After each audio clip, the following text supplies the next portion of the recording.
जय हिंद दोस्तों। स्वागत है अलीसा success point online YouTube channel के ऊपर आपका। आज हम स्टार्ट करेंगे पशुपालन का चौथा ये टेस्ट है। स्टार्ट करते हैं दोस्तों पहले क्वेश्चन से। पहला क्वेश्चन है इसमें, विश्व प्रसिद्ध अंगोरा ऊन किससे प्राप्त होती है? तो बताइएगा क्या आंसर होगा इसका। कि विश्व प्रसिद्ध अंगोरा ऊन किससे प्राप्त होती है? ऑप्शन ए में दे रखा है भेड़, ऑप्शन बी में दे रखा है खरगोश, ऑप्शन सी में दे रखा है बकरी, ऑप्शन डी में दे रखा है गाय। बताइएगा ऑप्शन राइट आंसर क्या होगा इसका। तो दोस्तों इसका राइट आंसर है ऑप्शन बी, खरगोश। अंगोरा ऊन जो पाई जाती है वो खरगोश के अंदर प्राप्त होती है। ठीक है, दूसरा क्वेश्चन देखते हैं। इसका दूसरा क्वेश्चन है कि निम्न में से कौन सी बकरी की नस्ल सबसे कम शारीरिक वजन वाली है? बताइए। ए में है बर्बरी, बी में है बीटल, सी में टॉगनबर्ग और डी में जमुना पारी। बताइएगा ऑप्शन क्या होगा सही इसका। तो देखिए दोस्तों इसका राइट आंसर है ऑप्शन बी, बीटल।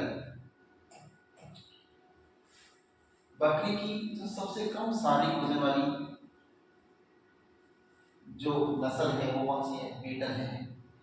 अब दोस्तों ये चार नस्लें याद रखिए, इनको हम डिटेल से पढ़ने का प्रयास करेंगे, समझने का प्रयास करेंगे। सबसे पहले हम पढ़ते हैं बर्बरी नस्ल। दोस्तों बर्बरी नस्ल को मैं पहले ही पढ़ा चुका हूँ कि बर्बरी जो नस्ल है बकरी की, ये सिर्फ दूध के लिए पाली जाती है और ज़्यादातर शहरों के अंदर पाली जाती है। लेकिन सबसे बड़ी खासियत इसकी ये है कि ये जो बकरी की नस्ल है वो बकरियों में सबसे खूबसूरत नस्ल होती है। ठीक है, अब बात करते हैं हम दूसरी जो बीटल बकरी है उसकी। बीटल जो बकरी है इसके जो उत्पत्ति स्थान है या इसका जो मूल स्थान है उसकी बात करते हैं। बीटल बकरी का जो मूल स्थान है वो कौन सा है? गुरदासपुर, पंजाब में पड़ता है।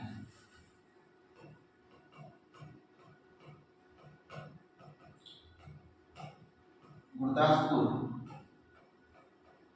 पंजाब इसका मूल स्थान या उत्पत्ति स्थान है।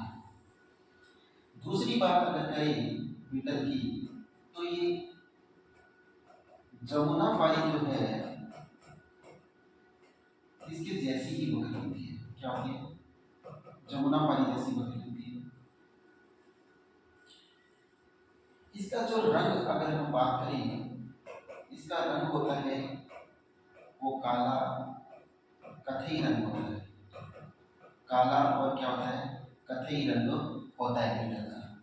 अगली विशेषता की अगर हम बात करें इससे, तो बकरी की जो ये नस्ल है वो जो दूध देती है वो 1.8 kg प्रतिदिन देती है। कितना दूध देती है प्रतिदिन? 1.8 kg दूध है ये प्रतिदिन देती है। अब बात करें कि बीटल जो बकरी है वो कहाँ कहाँ पाई जाती है राजस्थान के अंदर? बताइएगा। जो बीटल बकरी है जैसलमेर बाड़मेर जो है उस एरिया में ज्यादातर पाई जाती है। तो ये तो था बीटल। अब हम पढ़ते हैं टोंगनबर्ग के बारे में। दूसरी जो नस्ल है टोंगनबर्ग, इस टोंगनबर्ग के बारे में हम पढ़ते हैं। टोंगनबर्ग, टोंगनबर्ग का जो उत्पत्ति स्थान है या मूल स्थान है वो कौन सा है? इसकी उत्पत्ति कहाँ से हुई है ये देखते हैं। इसकी उत्पत्ति स्विट्जरलैंड से हुई है। कहाँ से? स्विट्जरलैंड, जिसे स्विट्जरलैंड भी बोलते हैं। स्विट्जरलैंड की टोंगनबर्ग घाटी से इसकी क्या हुई है? उत्पत्ति हुई है। टॉगनबर्ग का जो रंग होता है दोस्तों वो हल्का भूरा रंग होता है इसका। कैसा होता है? हल्का भूरा रंग इसका होता है और इसके ऊपर सफेद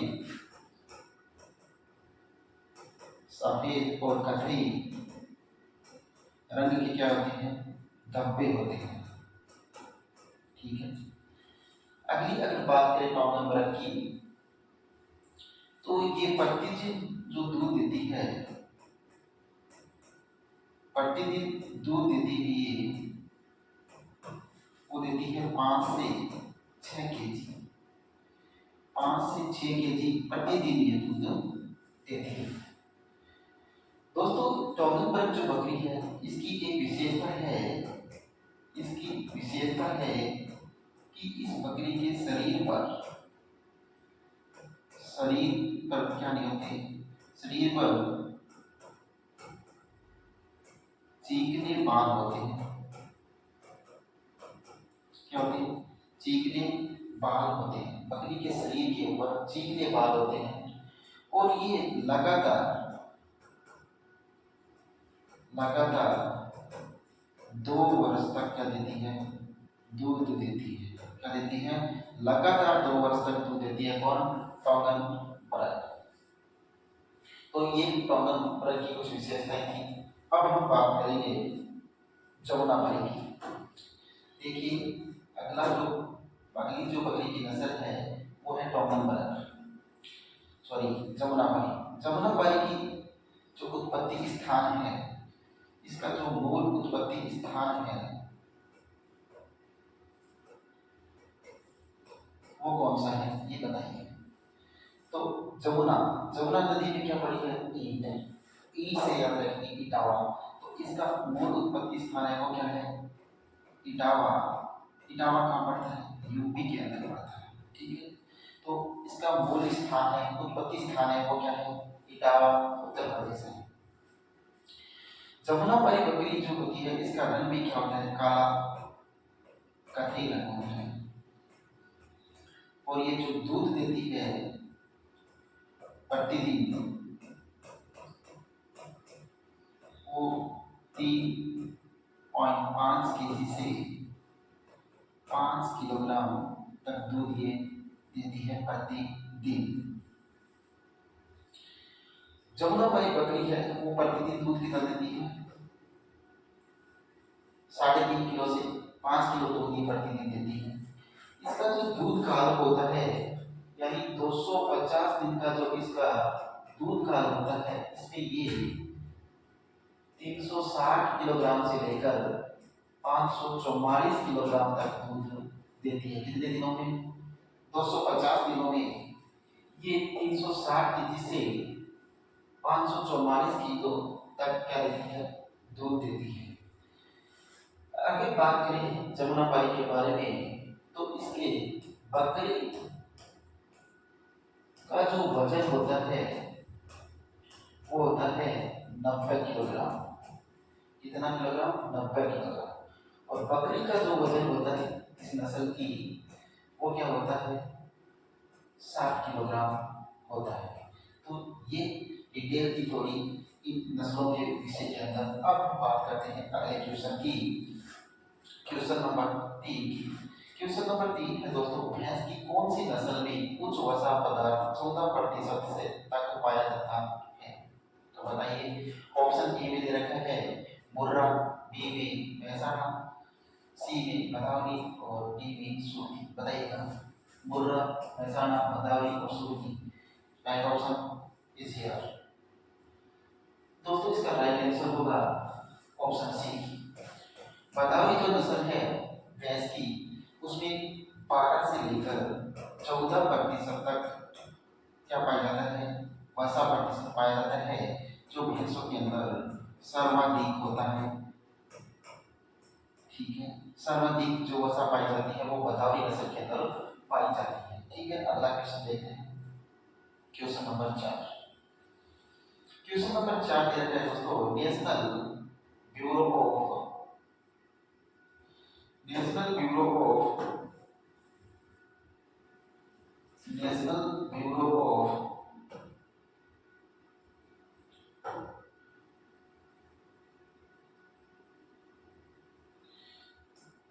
national bureau of animal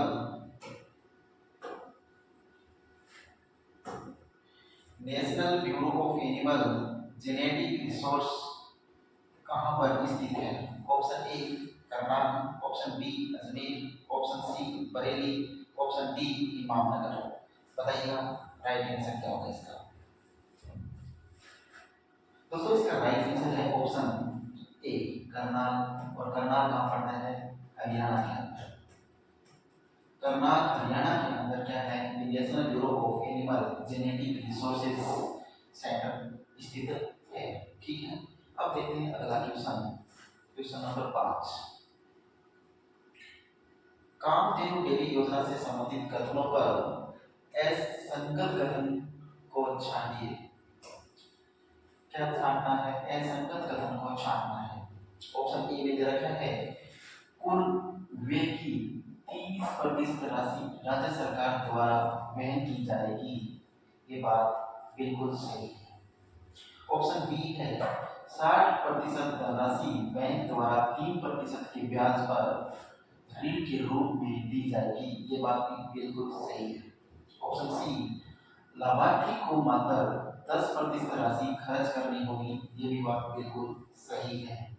option D दे रखा है कि राज्य सरकार द्वारा 40% की सब्सिडी प्रदान की जाएगी या प्रदान करेगी। ये बात बिल्कुल गलत है। तो ऑप्शन डी है वो इसका राइट आंसर है। अगला क्वेश्चन देखिएगा दोस्तों, answer question number 6। Question number 6 है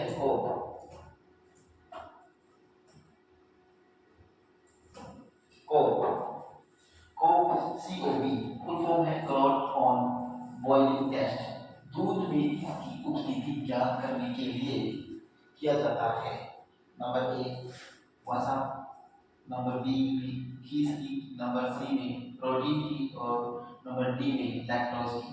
बताइएगा राइट आंसर क्या होगा? दोस्तों इसका राइट आंसर है ऑप्शन बी घी की। क्या? घी की। अगला क्वेश्चन देखिएगा, क्वेश्चन नंबर 7। घी का आपेक्षिक घनत्व कितना होता है? क्या पूछा है? घी का आपेक्षिक घनत्व हमसे पूछा गया है कि घी का आपेक्षिक घनत्व होता है कितना होता है? ऑप्शन ए में दे रखा है 0.067 से 0.098। ऑप्शन बी में दे रखा है 1.020 से 1.030। ऑप्शन सी दे रखा है 1.0102 से 1.020 और ऑप्शन डी दे रखा है 1.040 से 1.080। तो इसका राइट आंसर क्या होगा बताइएगा? तो दोस्तों इसका राइट आंसर है ऑप्शन डी 1.040 से 1.080।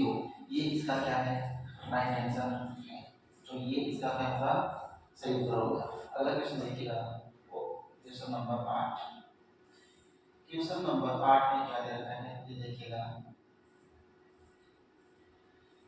क्वेश्चन नंबर 8 दे रखा है निम्न में से किस स्थान पर थारपारकर नस्ल नहीं पाई जाती है?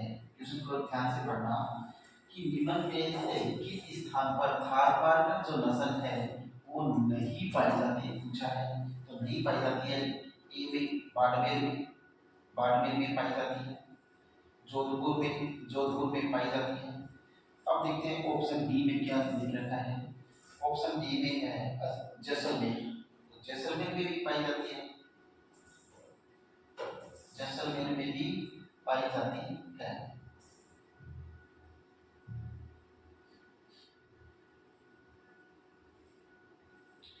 जैसलमेर में भी ये पाई जाती है। तो पाई कहाँ दी जाती है? अजमेर के अंदर ये नहीं पाई जाती। तो राइट ऑप्शन होगा इसका अजमेर में नहीं पाई जाती थारपारकर नस्ल। अगला क्वेश्चन देखते हैं, क्वेश्चन नंबर 9। सबसे लंबा दूध काल गाय की कौन सी नस्ल का है, बताइएगा। कि सबसे लंबा जो दूध काल होता है वो गाय की कौन सी नस्ल का होता है, बताइएगा। ऑप्शन ए में दे रखा है मारवी नस्ल, बी में जर्सी, सी में गिर और डी में थारपारकर नस्ल। बताइए राइट आंसर क्या होगा। दोस्तों इसका राइट आंसर है जर्सी नस्ल। जर्सी नस्ल का जो है दूध काल है वो सबसे लंबा होता है। अब यहाँ पर हम थोड़ी बात करेंगे डिटेल से कि मालवी नस्ल कहाँ पाई जाती है, जर्सी कहाँ पाई जाती है, गिर और थारपारकर जो नस्लें हैं वो कहाँ पाई जाती हैं, उनके विषय में थोड़ा यहाँ पर हम चर्चा करते हैं। तो देखिएगा, हम पहले बात करते हैं थारपारकर। ये जो थारपारकर जो नस्ल है ये कहाँ पाई जाती है, इसका उत्पत्ति स्थान, इसका जो मूल उत्पत्ति स्थान है वो है पाकिस्तान। वो क्या है, पाकिस्तान है। पाकिस्तान का सिंध प्रदेश का थारपारकर क्षेत्र इसका क्या है, मूल उत्पत्ति स्थान है, इसका थारपारकर का। अब बात करते हैं थारपारकर जो है वो राजस्थान में कहाँ पाई जाती है। थारपारकर राजस्थान में कहाँ पाई जाती है दोस्तों, तो राजस्थान के अंदर ये जैसलमेर में,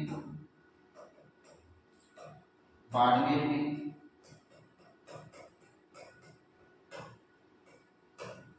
जोधपुर में पाई जाती है। कहाँ पाई जाती है, जोधपुर में ये पाई जाती है। अब बात करें थारपारकर गाय की नस्ल का, तो थारपारकर जो गाय होती है ये प्रति ब्यात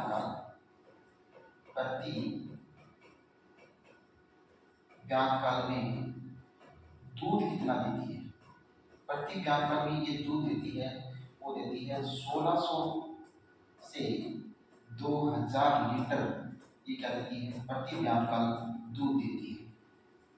ठीक है, अब बात हम करते हैं कि थारपारकर जो गाय होती है,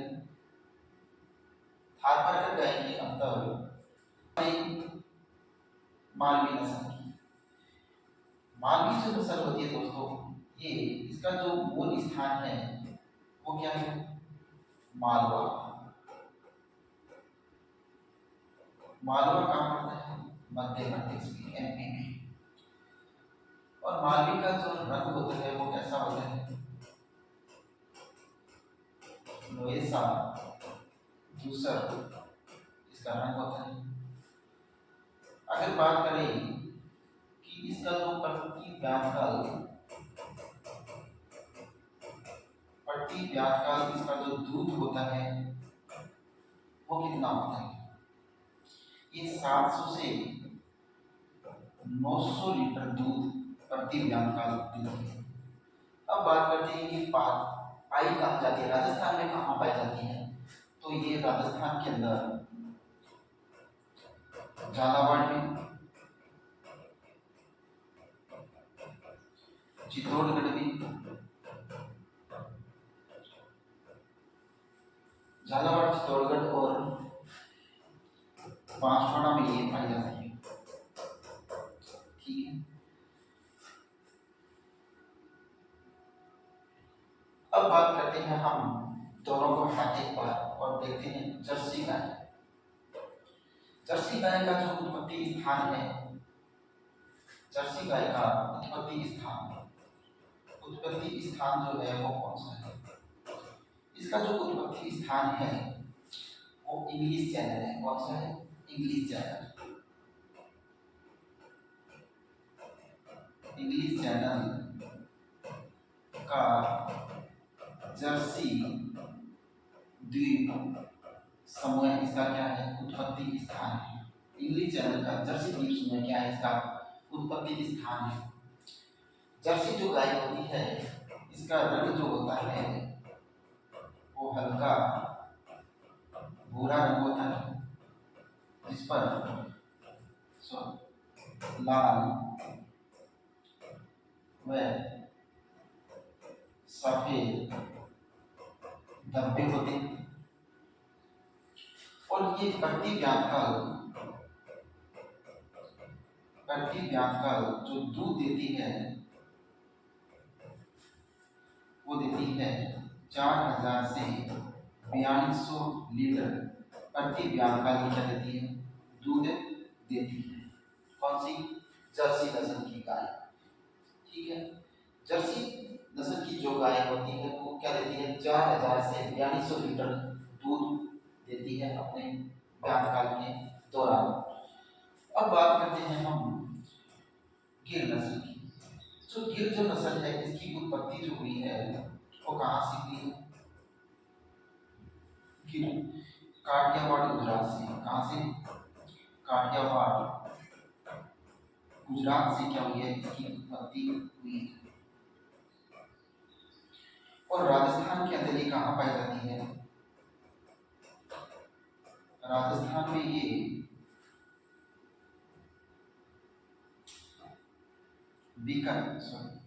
अजमेर और भीलवाड़ा में पाई जाती है। कहाँ पाई जाती है? अजमेर और भीलवाड़ा में पाई जाती है। अजमेर में इसको अजमेरा के नाम से जाना जाता है। अजमेरा, अजमेर में इसे अजमेरा के नाम से जाना जाता है।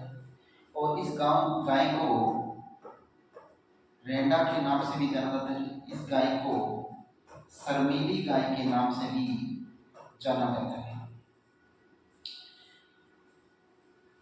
आगे अगर हम बात करें गिर गाय की, तो गिर जो गाय है ये प्रतिदिन प्रति व्यापकाल में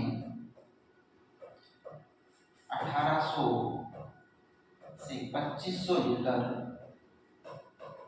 दूध प्रदान करती है। 1800 से 2500 लीटर दूध है वो अपने पूरे व्यापकाल के दौरान ये प्रदान करती है।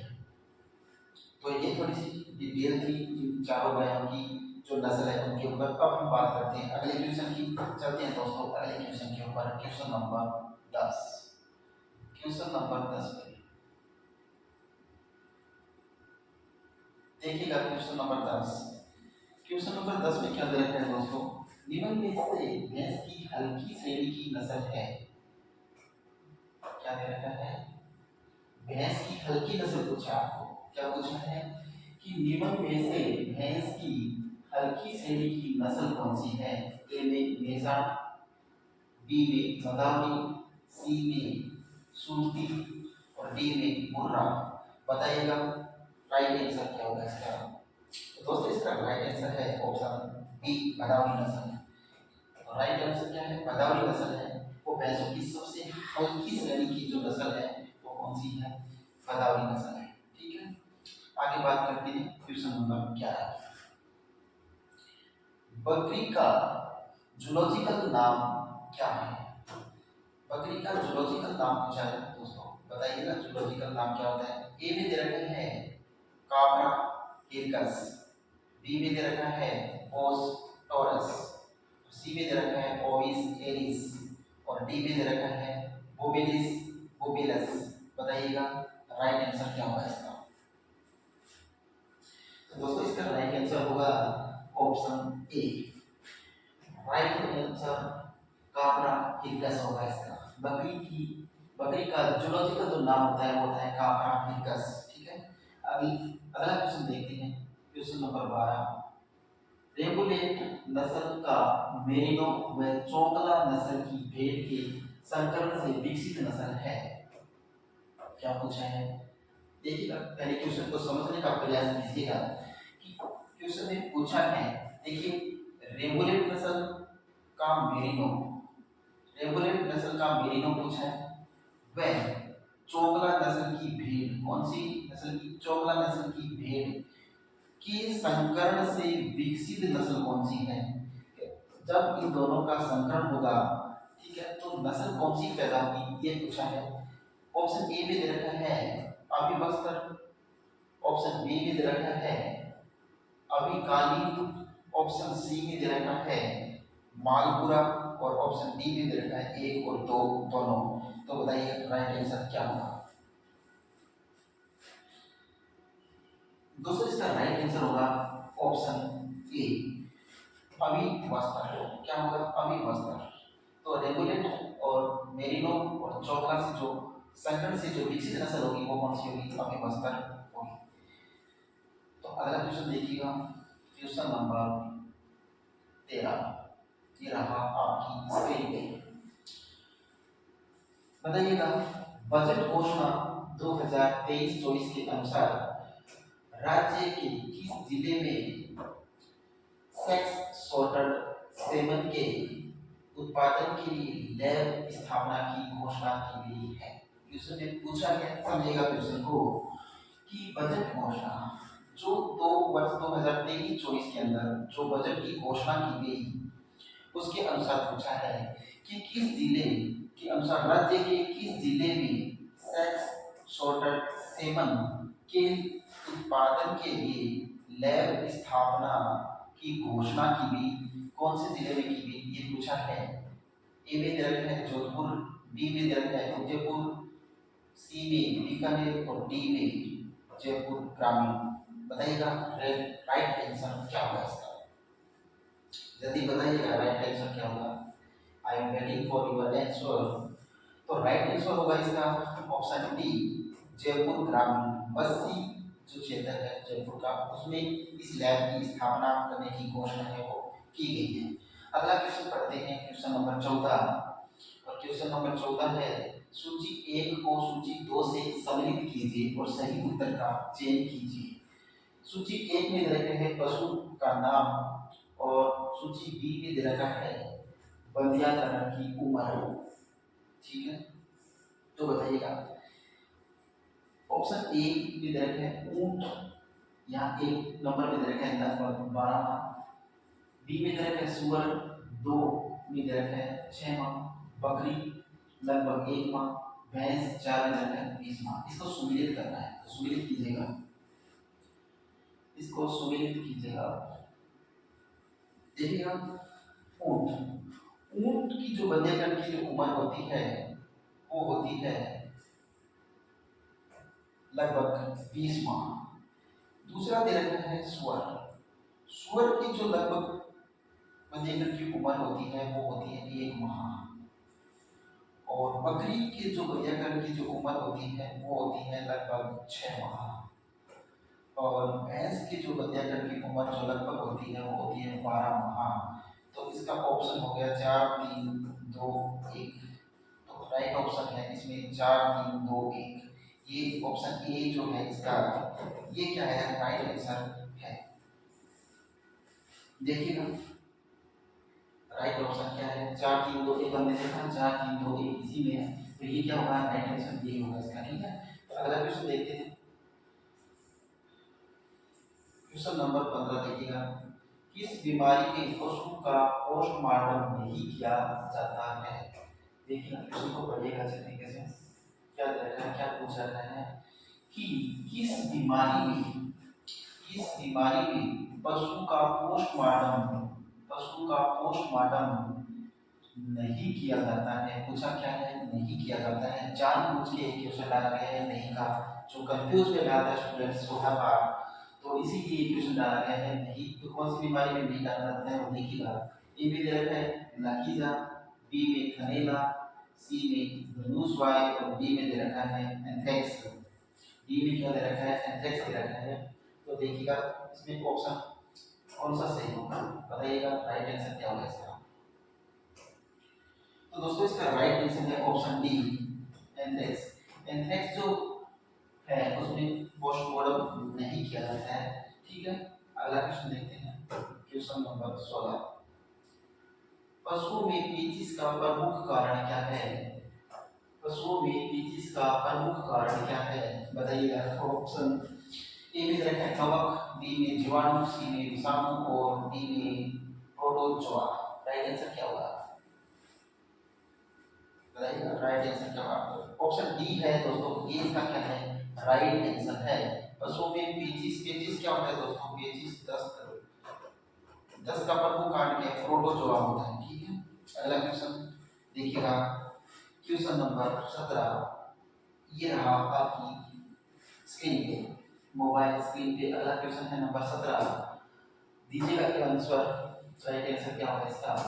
पूछा है कि हे किसे बोलते हैं, तो सूखा चारा होता है, सूखी जो घास होती है उसको क्या बोलते हैं, हे बोलते हैं। कि भंडारण के समय उसमें शुष्क पदार्थ की मात्रा होनी चाहिए, इसकी मात्रा, शुष्क पदार्थ की मात्रा कितनी होनी चाहिए, ये पूछा है। ऑप्शन ए में दे रखा है 70 से 75%, ऑप्शन बी में दे रखा है 80 से 85%, और ऑप्शन डी में दे रखा है, सॉरी सी में दे रखा है 85 से 90%, और ऑप्शन डी में दे रखा है 50 से 55%। बताइएगा राइट आंसर क्या होगा, जल्दी बताइएगा प्लीज, तो कमेंट करके बताइएगा। तो देखिए इसका राइट आंसर होगा ऑप्शन सी 85 से 90%। शुष्क पदार्थ का प्रतिशत कितना होना चाहिए, 85 से 90%। अगला क्वेश्चन, क्वेश्चन नंबर 18। ये रहा आपकी मोबाइल स्क्रीन पे, देखिएगा राइट आंसर लीजिएगा। निम्न में से सही कथन का चयन कीजिएगा, तो सही कथन बताना, आपको गलत नहीं बताना है, बिल्कुल सही उत्तर है वही बताना है, ठीक है। तो देखते हैं, ऑप्शन ए में दे रखा है चारे में क्रूड फाइबर 18 से अधिक, क्रूड फाइबर 18 से अधिक तथा टीडीएन 60 से कम होता है, ठीक है। दूसरा बी में दे रखा है चारे में क्रूड फाइबर 18 से कम तथा टीडीएन 60 से अधिक होता है। ऑप्शन सी में दे रखा है दाने में क्रूड फाइबर 18% से अधिक तथा टीडीएन 60% से अधिक होता है। और ऑप्शन डी में दे रखा है चारे में क्रूड फाइबर 18% से कम तथा टीडीएन जो है वो कम होता है। तो बताइए राइट आंसर क्या होगा। तो दोस्तों इसका राइट आंसर है वो है ऑप्शन ए, चारे में क्रूड फाइबर 18% से अधिक तथा टीडीएन 60% से कम होता है। ये राइट आंसर जो है वो ए ऑप्शन इसका राइट आंसर है। देखिए दोस्तों अगला क्वेश्चन, क्वेश्चन नंबर 19। ये रहा आपकी मोबाइल स्क्रीन पे, बताइएगा राइट आंसर क्या है। क्वेश्चन है कि 16x10 यानी 16x10 का एक कमरा है, मीटर के डेयरी शेड में दो पंक्तियों में कितनी गाय रखी जा सकती है, कितनी पंक्तियों में, दो पंक्तियों में। कमरा कितने का है, ये शेड है वो कितने बाई कितने का है, 16x10, 16x10 मीटर का जो एक शेड है उसमें कितनी गाय रखी जा सकती है, कितनी पंक्तियों में, दो पंक्तियों में। दो पंक्तियों में पूछा है, तो इसमें दो पंक्तियों में कुल कितनी गाय रखी जा सकती है पूछा है। ए में दे रखा है 200 गाय रखी जा सकती है, बी में 300 गाय रखी जा सकती है, सी में 400 गाय रखी जा सकती है, और डी में 50 गाय रखी जा सकती है। तो बताइएगा ऑप्शन, राइट ऑप्शन क्या होगा इसका। तो दोस्तों इसका राइट ऑप्शन है वो ऑप्शन डी है, वो इसका राइट आंसर है कि 16x10 का जो सेट है इसके अंदर दो पंक्तियों के अंदर, दो पंक्तियां जो है इन दो पंक्तियों के अंदर कुल कितनी गाय रखी जा सकती है, 50 गाय रखी जा सकती है। तो 50 इसका राइट आंसर है। अगला क्वेश्चन, अंतिम क्वेश्चन आज की क्लास का, ये रहा आपकी मोबाइल स्क्रीन पे, और दीजिएगा अपना राइट आंसर। देखिए 20वां क्वेश्चन है कि गाय के पानी में आने के पश्चात कृत्रिम गर्भाधान हेतु उपयुक्त समय होता है। क्या पूछा है, क्वेश्चन को पढ़िएगा ध्यान से कि गाय के पानी में आने के पश्चात कृत्रिम गर्भाधान हेतु उपयुक्त समय होता है। तो पहले तो आपको पानी को समझना होगा, वो थोड़ा आप देखिएगा पानी किसे बोलते हैं, अगर समझते तो बहुत अच्छी बात है। देखिएगा ऑप्शन में है 24 से 30 घंटों के पश्चात, ऑप्शन बी भी 12 से 18 घंटों के पश्चात, ऑप्शन सी भी 8 से 10 घंटों के पश्चात, और डी भी 30 से 36 घंटों के पश्चात। तो बताइए राइट आंसर क्या होगा। अगर आप पाली को समझते हैं तो आप इस क्वेश्चन तक पहुंच जाइए, अगर आप पाली को ही नहीं समझते तो क्वेश्चन तक बिल्कुल नहीं पहुंच पाएंगे। तो क्वेश्चन को समझिए कि गाय के पानी में आने के पश्चात कृत्रिम गर्भाधान हेतु उपयुक्त समय होता है, वो आंसर है इसमें, वो राइट आंसर है ऑप्शन नंबर बी क्वेश्चन का राइट आंसर है 12 से 18 घंटे इसका राइट आंसर होगा। तो गाय पाले में आने के बाद 12 से 18 घंटों के पश्चात कृत्रिम गर्भाधान कराना क्या होता है, उपयुक्त होता है। ठीक है, थैंक यू, धन्यवाद। और इसी प्रकार की क्लासेस हमेशा देखने के लिए ज्वाइन कीजिए Alisha success point YouTube channel और telegram channel Alisha success point को ज्वाइन कीजिएगा और लुत्फ उठाइएगा ऐसी ही मजेदार क्लासों के लिए। थैंक यू, धन्यवाद, जय हिंद, जय भारत।